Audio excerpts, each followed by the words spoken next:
প্রিয় দর্শক, আসসালামু আলাইকুম। আমি নীলুফা নীলু মুন্সিগঞ্জ থেকে। আজকে আমি সবজি দিয়ে সমোচা তৈরি করব। আর সবজিতে থাকবে পাতাকপি, মানে যেটাকে বাঁধাকপিও বলে, আর গাজর। এই দুইটা সবজি দিয়ে আমি আজকে সমোচাটা তৈরি করব। তো প্রথমেই আমি খামিরটা তৈরি করে নেব। তো এখানে আমি 2 কাপ পরিমাণ ময়দা নিয়ে নিয়েছি। ময়দার মধ্যে পর্যাপ্ত পরিমাণ লবণ, আর এগুলো হচ্ছে বাটার গরম করে দিয়ে দিছি। ময়দা, লবণ আর বাটার দিয়ে এগুলো আমি ভালো করে মিশিয়ে নিব। আর এখানে দিয়ে দিলাম হালকা গরম পানি। তো পানিটা বারে বারে অ্যাড করতে হবে, হালকা নেড়ে চেড়ে আর পানিটা দিতে হবে। একবারে পানি দিলে হয়তোবা নরম হয়ে যাবে, তা না হলে শক্ত হয়ে যাবে। এই জন্য বারে বারে দিয়ে এটাকে আমি খামির করে নিলাম। আর এই খামিরটাকে আমি 20 মিনিট রেস্টে রেখে দিব। এখন আমি সবজিটা করে নেব। তো আপনারা অনেকেই জানেন যে সমোচা তৈরি করতে কিন্তু অনেক পেঁয়াজ লাগে। আর পেঁয়াজটা যত বেশি হবে সমোচাটা খেতে ততই ভালো লাগবে। তো এখানে আমি 2 কাপ পরিমাণ পেঁয়াজ আর কাঁচামরিচ কুচি করে কেটে তেলের মধ্যে ভাজা করে নিলাম। এটাকে আমি হালকা পরিমাণ ভাজা করব। আর এখানে সবজিগুলো কেটে রেখেছি, সেই সবজিগুলো এখন দিয়ে দিব। তো সবজির মধ্যে থাকছে বাঁধাকপি এবং গাজর। শীত মৌসুমে বাজারে অনেক ধরনের সবজি পাওয়া যায়। তো সমোচা তৈরি করার জন্য বাঁধাকপিটাই বেস্ট। আর গাজর হলে একদম মন্দ হয় না। গাজরটা একটু মিষ্টি মিষ্টি, আর সমোচা খেতে কিন্তু একটু মিষ্টি মিষ্টি লাগে। তো সেক্ষেত্রে আমি এগুলো ভালো করে ভাজিটা করে নেব।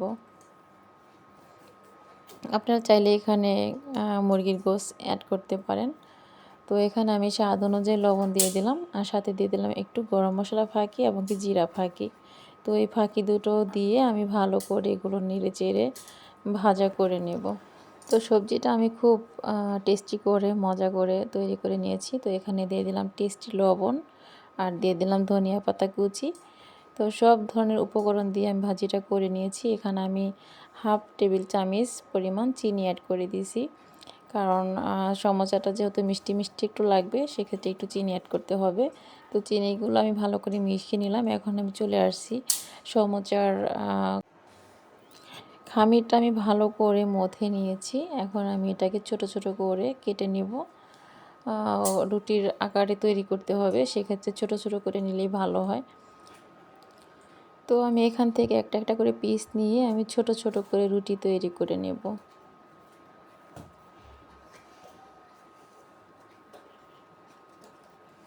রুটিগুলো কিন্তু ভারী ভারী হতে হবে, একদম আগে থেকেই পাতলা করা যাবে না। তো এর মধ্যে এখন আমি এখানে সয়াবিন তেল দিয়ে দিলাম, আর সাথে থাকবে অনেকগুলো ময়দার ফাঁকি। তো এইভাবেই একটা একটা করে অনেকগুলো রুটি তৈরি করে একটার উপরে একটা এইভাবে দিয়ে রাখতে হবে। তো এইভাবে দিয়ে এগুলোকে আবার বেলে নিতে হবে। তো একটা একটা করে আমি 4টা 5টা রুটি একসাথে করে দিয়ে নিলাম। খুব ধৈর্য সহকারে আমি এই রুটিগুলো সুন্দর করে বানিয়ে নিলাম। আর তেলের পরিমাণটা বেশি থাকতে হবে। ময়দা বা আটা যেটাই বলেন না কেন, গুঁড়িটাও একটু বেশি করে দিতে হবে, সেক্ষেত্রে এখানে লেগে যাবে না। এই রুটিগুলো একটা একটা করে কিন্তু আবার ভিন্ন করা হবে। ভিন্ন করার আগে তাওয়াতে একটু করে ছেঁকা দিয়ে নিতে হবে। সেজন্য আর কি তেল এবং আটার ফাঁকি দিয়ে এটাকে রুটির আকারে একটা একটা করে দিয়ে নিতে হবে। এখন এগুলোকে আবার আমি বেলা শুরু করে দিলাম। এগুলো ধৈর্য সহকারে আস্তে আস্তে আটার বা ময়দার ফাঁকি দিয়ে এগুলো অনেক বড় করে বেলে নিতে হবে। আমরা চুলাতে একটা তাওয়া বসিয়ে নিব, সেই তাওয়ার মধ্যে এগুলো হালকা করে এপিস ওপিস ভাজা করে নেব। তো সেজন্য রুটিগুলো কিন্তু বেশি বড় করা যাবে না। তাওয়া যে পরিমাণ, ফ্রাই প্যান যে পরিমাণ, সেই পরিমাণ করে নিতে হবে। তো আমি ফ্রাই প্যানটা চুলাতে বসিয়ে গরম করে নিয়েছি। এখন আমি রুটিটা এখানে দিয়ে হালকা করে উল্টে পাল্টে দিব। 4 ও 5টা কিন্তু সমান করে গরম হতে হবে। তো একটা করে রুটি আমি উপর থেকে তুলে নেব, আর একটা করে আমি উল্টে দেব। তো এইভাবেই একটা একটা করে রুটি আমি চুলার থেকে আর কি খুলে খুলে নেব। তো বন্ধুরা, সব রুটিগুলো আমি একসাথে ঠান্ডা করে নিয়েছি। এখন আমি দেখবেন যে কিভাবে মানে সমোচার ডিজাইনটা করি। তো রুটির মাঝখান থেকে আমি টুকরো করে নিচ্ছি, টুকরো করে দুই পাশের থেকে যে গোল আকারের পাশটা আমি সেটাও কেটে ফেলে দিয়েছি। তো এখন আমি সমোচার পুরগুলো ভরে নেব। এটা শুধু চোখে দেখা, যে যারা কখনো এই ধরনের মানে সমোচা তৈরি করেনি তারা অবশ্যই খেয়াল করবেন যে ছাইটগুলো কীভাবে ভাঁজ করা হয় এবং কীভাবে আটকে দেওয়া হয়, বন্ধ করে দেওয়া হয়। তো সাথে আমি কিন্তু একটু ময়দার গুঁড়া পানি দিয়ে গাঢ়া করে নিয়েছি। সমোচার মধ্যে পুরগুলো ভরে দিয়ে তারপরে মুখটা এই আটা বা ময়দার দিয়ে মানে ওই যে কী বলে আটা ময়দা যেটা মিক্স করা ছিল সেটা দিয়ে আমি সমোচার মুখটা বন্ধ করে দিলাম। তো এই একই নিয়মে কিন্তু আমি অনেকগুলো সমোচা তৈরি করে নিব। তো বন্ধুরা, আজকে আমার এই সমোচা রেসিপিটা কেমন হলো অবশ্যই কমেন্টে জানিয়ে যাবেন। আর আমি 2 দিন আগেও আরেকটা সমোচার ভিডিও আপলোড করছি, তো সেক্ষেত্রে সেখানে আমি ভয়েস করতে পারিনি। তো আমার খুব ইচ্ছা ছিল আমি সুন্দর করে একটা ভয়েস করে এই সমোচার ভিডিওটা আপলোড করব, কিন্তু সেই ভাগ্য আমার হয় নাই। ব্যস্ততার কারণে, ঝামেলার কারণে আমি ভয়েস করতে পারিনি। তো আজকেও আমি চেষ্টা করছি এই ভিডিওটা ভয়েস করে আপলোড করার জন্য, কিন্তু সেদিকটা আমি ভালো করে পারিনি, চেষ্টা করছি আর কি। তো আজকের ভিডিও কেমন হলো অবশ্যই কমেন্টে জানিয়ে যাবেন। আর আমি একটু মানে কিছুটা সমোচা ভাজা করে আপনাদের সাথে মানে শেয়ার করব, যে ভাজা করার পরে সমোচাটার কালার কেমন হবে বা দেখতে কেমন হবে আর খেতে কেমন লাগবে, সেটা যদি আমি না দেখাই তাহলে কিন্তু আজকের পরিপূর্ণতা পাবো না আমার ভিডিওতে। তো ধৈর্য সহকারে আমি আর কি ফ্রাই প্যানে তেল বসিয়ে এগুলো আমি ভাজা করে নিতেছি। আর চুলার জালটা আমি ততক্ষণে কমিয়ে রেখেছিলাম। জালটা যদি বেশি হয় মানে বেশি তাপমাত্রা হলে কিন্তু পুড়ে যাবে আর লাল হবে না। সেই ক্ষেত্রে তেলটা ভালো করে গরম করে আস্তে আস্তে উল্টে পাল্টে ভাজা করে নিতে হবে।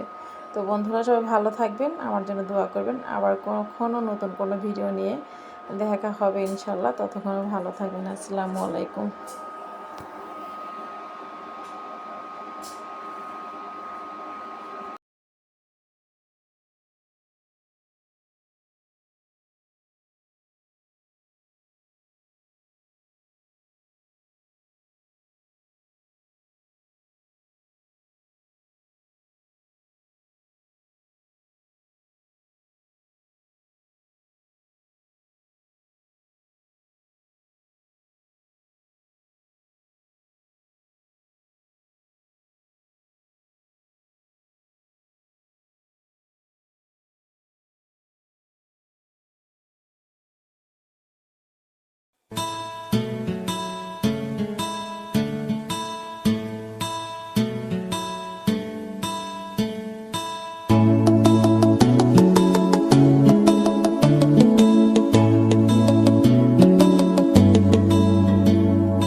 তোমার ঘরে বাস করে কারা হয় মনে জানো না, তোমার ঘরে বসত করে কয়জনা মনে জানো না, তোমার ঘরে বসত করে কয়জনা। তোমার ঘরে বাস করে কারা হয় মনে জানো না, তোমার ঘরে বসত করে কয়জনা মনে জানো না, তোমার ঘরে বসত করে কয়জনা। একজনে ছবি আঁকে এক মনে হয় মন, আরেকজনে বসে বসে রং মাখে হয় মন। একজনে ছবি আঁকে এক মনে হয় মন, আরেকজনে বসে বসে রং মাখে হয়। আবার সেই ছবিখানা নষ্ট করে কোন জনা কোন জনা। তোমার ঘরে বসত করে কয়জনা মনে জানো না, তোমার ঘরে বসত